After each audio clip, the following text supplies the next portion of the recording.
Mundo Afora, direto de Londres, Felipe Killing.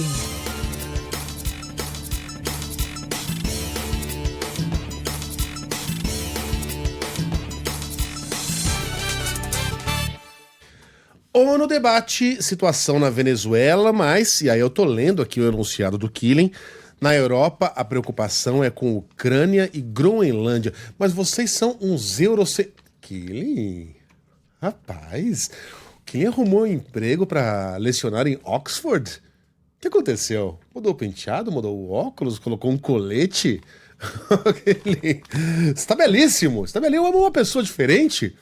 Ô, Killing, bom dia pra você, mas vocês são uns eurocentristas mesmo, né? Groenlândia, Ucrânia, enquanto um país aqui, latino-americano, Killing, você esqueceu suas origens, é invadido pelos gringos. Bom dia pra você, Killing. Tudo bom, Megali? Bom dia a você, feliz 2026. É que eu tô sem o casacão, né? Tá -4 lá fora, então tô fazendo a entrada aqui de casa e eu tô com uma roupa um pouco mais leve. Bom, deixa eu dar um abraço também na Carol, no Renan e a todos que nos acompanham. Opa. Mas eu mandei esse enfoque um pouquinho diferente, porque eu já imaginava que a gente teria, né, como a gente tem no jornal, a Mônica falando do Brasil, a gente vai ter o Barão falando dos Estados Unidos, e aí eu quis trazer um pouco desse enfoque europeu. Primeiro que o Pablo falou é o que o mercado lê por aqui. Essa é mais uma crise política do que uma crise econômica. A Venezuela tem a maior reserva de petróleo do mundo, mas reserva não significa produção. Então, você não vai ter, de repente, muito petróleo disponível do dia para a noite, né? Você precisa fazer toda a extração desse petróleo e transformá-lo num produto viável para você transportar mundo afora. E, além disso, né, existem as questões políticas envolvendo Rússia e China, que são aliados mais políticos da Venezuela do que financeiros. Para se ter uma ideia, a Rússia não depende do petróleo da Venezuela. Menos de 1% do petróleo que importa vem da Venezuela. A China importa 4% apenas do petróleo que utiliza da Venezuela. Tem um financiamento de 59 bilhões de dólares que a China ofereceu ao governo de Maduro, mas em troca recebia petróleo. Então, é pouco provável que a China vá fazer uma loucura, se deslocar até a América do Sul, até mesmo a Rússia, preocupada com a Ucrânia, e criar uma grande instabilidade no mercado mundial. Então é mais uma questão política local, e nessa questão política que a Europa se preocupa por quê?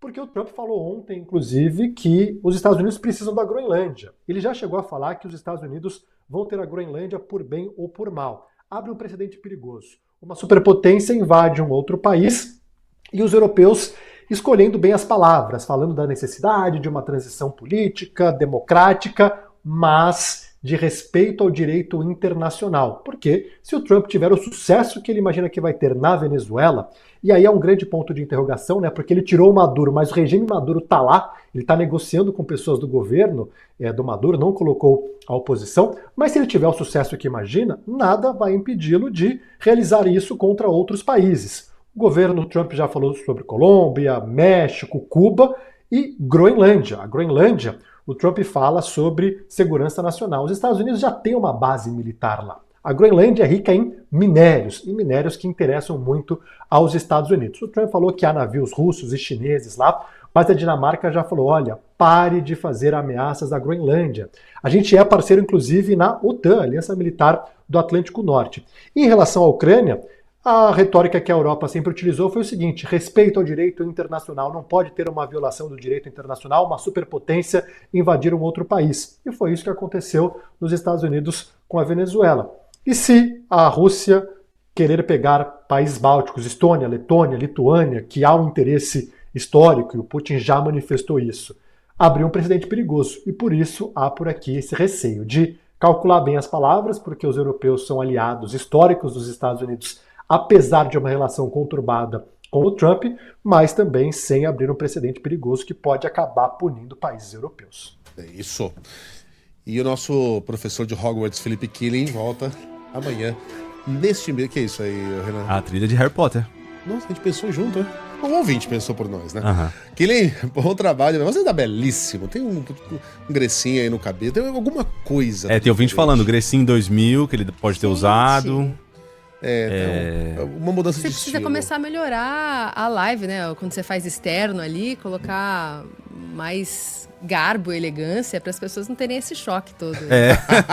Parece que o Killing tava entrando de... Pois é, e não é, né? Talvez eu escondo demais a minha beleza. Eu acho. Talvez. Verdade. Tem que deixar mais verdade. claro Agora aí. a gente conseguiu ver o nosso... como é que é? Ed Redmayne. Exato. Redmayne dos trópicos aqui. Killing, bom Ano novo, trabalho vida pra nova. você. Até amanhã. Valeu, até.